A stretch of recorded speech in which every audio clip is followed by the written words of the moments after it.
अच्छा, आप ये समझते हैं कि आप इवॉल्व हुए हैं जी हाँ। और आप ये समझते हैं कि इवोल्यूशन एक अनडिज़ाइन्ड इर्रेशनल प्रोसेस है।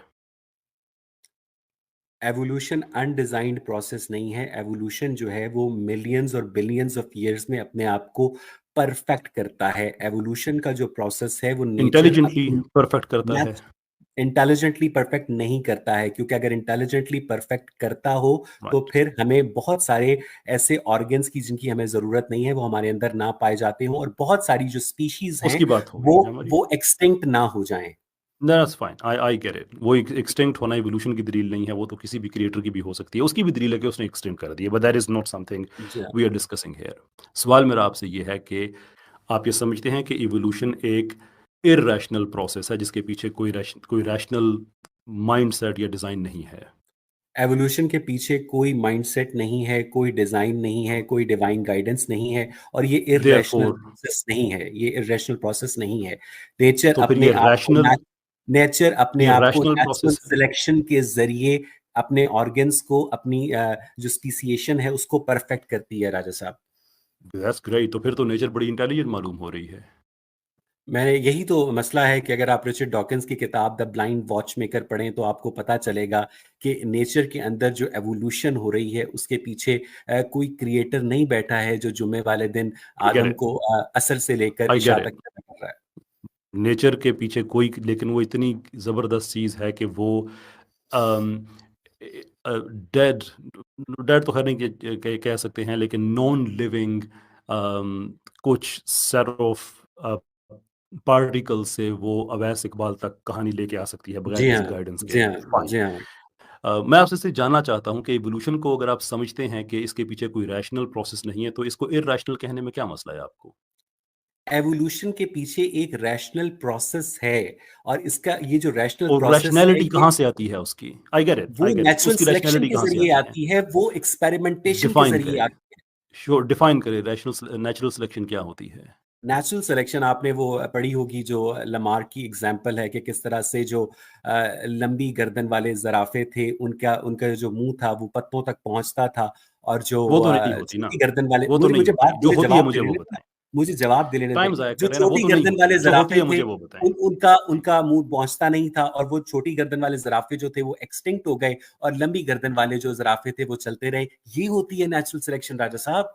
अभी हमारी बात यहाँ तक आई है कि आपने बताया है कि नेचर जो है वो इंटेलिजेंट होती है और मैंने ये वो नहीं अपने आप कहा। को ठीक नेचर जो है अनइंटेलिजेंट उसके होती पीछे नहीं होती है। नेचर ना इंटेलिजेंट अच्छा, होती है ठीक ना हो गया। अनइंटेलिजेंट होती है। नेचर फिर ब्लाइंड क्या होती होती है। है? नेचर जो होती है वो अपने आप को एक प्रोसेसेस के ब्लाइंड जरिए पर्सन भी perfect इंटेलिजेंट हो करती है। सकता है। ठीक ब्लाइंडनेस है। डजंट मीन कि ये लैक बिल्कुल ऑफ ऐसा इंटेलिजेंस। सवाल है, क्या आपने अपनी बीवी से मार खाना छोड़ दी है? इसका जवाब ना आप हाँ में दे नहीं, सकते हैं, नहीं। ना में दे वो सकते हैं। ठीक वो है। डबल टैग क्वेश्चन नेचर जो होता है, मैं उसके बाद। नेचर ये एग्जैक्टली तो सिंपल नेचर जो है क्वेश्चन ना है। ब्लाइंड है, नेचर ना इंटेलिजेंट है। नेचर जो है अपने आप को एक्सपेरिमेंट करती है कि मैंने इस स्पीशीज, अनइंटेलिजेंट है।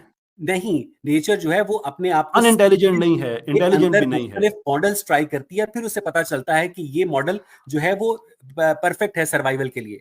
Right, okay, let me get this कि नेचर वो जो मॉडल तैयार करती है वो इंटेलिजेंटली करती है या अनइंटेलिजेंटली करती है? वो ब्लाइंडली करती है। ब्लाइंडली डजंट मीन कि वो अनइंटेलिजेंट या इंटेलिजेंट है। एनी मैं पर्सन कैन मैं बी अपनी मैं blind exactly and intelligent at the इसके सेम अंदर टाइम। इंटेलिजेंस और अनइंटेलिजेंस का जो लफ्ज है वो इररेलेवेंट है। नेचर जो है वो स्पीशीज के अंदर ऑर्गन्स की फंक्शनिंग को ब्लाइंडली परफेक्ट करती है। इंटेलिजेंट जो ब्लाइंडली है वो परफेक्ट करती, लेकिन जो ब्लाइंडली परफेक्ट परफेक्ट करती करती है। है तो वो तो एक, वो फिर और नेचर कोई जो पैसिव फिल्टर तो नहीं है ना। नेचर एग्जैक्टली पैसिव फिल्टर तो नहीं है। जिन बच्चों को थैलेसीमिया होता है, हेमोफीलिया होता है, या पैसिव फिल्टर जेनेटिक नहीं है। डिसऑर्डर्स मेरे होते पास हैं, अब वो ऐसा, मर जाते प्लीज हैं, वो मर प्लीज, जाते हैं, उनके टाइम जीन्स टाइम पास कम में नहीं है, मेरे होते। पास टाइम कम है, जाया ना करें। मुझे बताइए कि नेचर, आप ये कह रहे हैं कि पैसिव फिल्टर नहीं है। नेचर जो है वो एक्सपेरिमेंटेशन के जरिए स्पीशीज के अंदर मुख्तलिफ ऑर्गन्स की फंक्शनिंग को टेस्ट करती है, और जो ऑर्गन्स की एक्सपेरिमेंटेशन के जरिए फंक्शनिंग जो है एग्जैक्टली नेचर के पास इंटेलिजेंटली कोई ऐसा एक्सपेरिमेंट टूल करती नहीं। है। नेचर ने कभी दावा नहीं किया लकद खलकनल इंसान फी ahsani तकवीम, और ऑब्वियसली साथ ही नॉट। फिर आई तालू एग्री कटे विद दैट। बच्चे भी पैदा कर दे। आई एग्री विद दैट कि वो नहीं या करती है, लेकिन मैं आपसे पूछना चाह रहा हूँ, देखिए दो ही चीजें हैं ना, कि इट्स आइदर इंटेलिजेंट और इट्स नॉट। आप नहीं नो, जवाब देना चाहते हैं कि हमें नहीं देना चाहता। क्योंकि गो ऑन मुझे सर। मुझे ये नेचर जो है वो कोई ऐसा, वो ऐसी कोई एंटिटी नहीं है जिसके अंदर कोई शऊर लगा हो। कॉन्शियसनेस जो है वो तो बात खत्म हो गई, मैं इत्तेफाक करता हूँ। ह्यूमन बींग्स की भाई अंडरस्टैंडिंग मैं है। आपसे इत्तेफाक करता हूँ कि नहीं है इसके अंदर शऊर, तो इसका मतलब हम्म। ये है कि इवोल्यूशन जो है एक ऐसा प्रोसेस है जिसके पीछे कोई ब्लाइंड शऊर नहीं प्रोसेस है, एवोल्यूशन एक ब्लाइंड कोई प्रोसेस शऊर है नहीं जो है, बिलियंस ऑफ ईयर्स में अपने आप को जिसके पीछे परफेक्ट कोई करता है, शऊर इसके पीछे नहीं कोई है। शऊर नहीं है। बिल्कुल। नहीं है, इतनी सी बात थी, आपने 10 मिनट जा अगर दिए उस पे। आप इवोल्यूशन को ठीक समझते हैं और इवोल्यूशन एक ऐसा प्रोसेस है जिसके पीछे कोई शऊर नहीं है और आपका दिमाग भी इवॉल्व हुआ है, ऐसी ही बात जाहिर है। है। जी जी। आप अपने उस दिमाग पे कैसे ट्रस्ट कर सकते हैं कि वो आपको इवोल्यूशन के बारे में ठीक इंफॉर्मेशन दे रहा है जो कि एक ऐसे प्रोसेस से इवॉल्व हुआ है जिसके पीछे कोई शऊर नहीं है।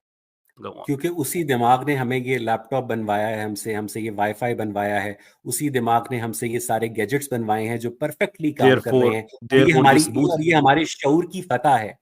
ये हमारे शऊर शऊर की की फतह फतह है। है और शऊर क्या लाशऊर एग्जैक्टली, से आ क्योंकि सकता जब है। हमें शऊर रिजल्ट्स देता है ना राजा साहब, तो फिर हम हम्म। उस शऊर के ऊपर ट्रस्ट करना शुरू यस, करते हैं। I agree with that actually. आप सारी आर्गुमेंट्स मेरे हक में दिए जा रहे हैं कि हमने जी लैपटॉप जी। बनाया, इंटेलिजेंटली इतनी चीजें बनाई, तो इसका जी हाँ, मतलब तो और ये उसी हो ही शऊर नहीं पर आपको सकता कि एतबार नहीं है कि हम इवॉल्व हुए। हम किसी बेशऊर प्रोसेस से बने हों। तो उसी शऊर के ऊपर आपको इवॉल्व नहीं है, एतबार नहीं है कि हम इवॉल्व हुए। वही शऊर जो नहीं, है आपको दुनिया आपको भर की एतबार है। एकेडेमिया में, आपको किसी भी आप रिलीजियस दुनिया भर क्रिएशन के लॉजिक के एकेडेमिया लिए लामार्किन को गलत समझती है, आप उसे ठीक समझते हैं। मैं दुनिया नहीं भर, आप ठीक छोड़ दें उस समझता, बात मैं को। उसको आपने डार्विनियन उसकी एवोल्यूशन एग्जांपल की दी है तो आप जानिब उसे एक ठीक स्टेप समझते हैं, समझता हूँ एग्जांपल दी राजा है आप उसे साहब। ठीक समझते हैं। अच्छा, मैं ठीक आपसे है। एक सवाल, ये बात हमारी खत्म होगी, ठीक है, कि आप अपने उस ब्रेन पे भी ट्रस्ट कर रहे हैं जो कि एक बेशऊर प्रोसेस से बना हुआ है, and you have no reason to जिसने टू लैपटॉप भी ट्रस्ट दैट बनाया है, ब्रेन। जिसने जिसने हवाई लैपटॉप जहाज भी बनाया बनाया है है, और आप ये कह जिसने रहे हैं कि वाईफाई भी देखो वो जो बनाया है, मेरा, जिसने वाईफाई बनाया है, लैपटॉप बनाया है, जहाज बनाया है, उस पर क्वांटम हम साइंस ट्रस्ट नहीं कर डिस्कवर रहे, और की मैं है, आपसे बात और भी ये नहीं कर वो रहा। दिमाग है, और ये वो दिमाग है कि जो एक बेशऊर प्रोसेस का रिजल्ट है। Wow, that is just next level. Anyway, hmm. एक सवाल मैं आपसे पूछना चाहता हूँ। हमारा जिस्म जो है ये सिस्टम ऑफ सिस्टम्स है। हमारे जिस्म के हर सेल को ऑक्सीजन चाहिए होता है, लेकिन जो हमारा सांस लेने का सिस्टम है उससे जो ऑक्सीजन एब्जॉर्ब की जाती है वो काफ़ी नहीं होती है, इसलिए कि प्लाज्मा उसको डिसॉल्व नहीं होने देता खून में। देयरफॉर यानी कि 1 लीटर खून हो तो उसमें तकरीबन 3 मिलीलीटर जो है उसमें तकरीबन ऑक्सीजन डिसॉल्व हो सकती है।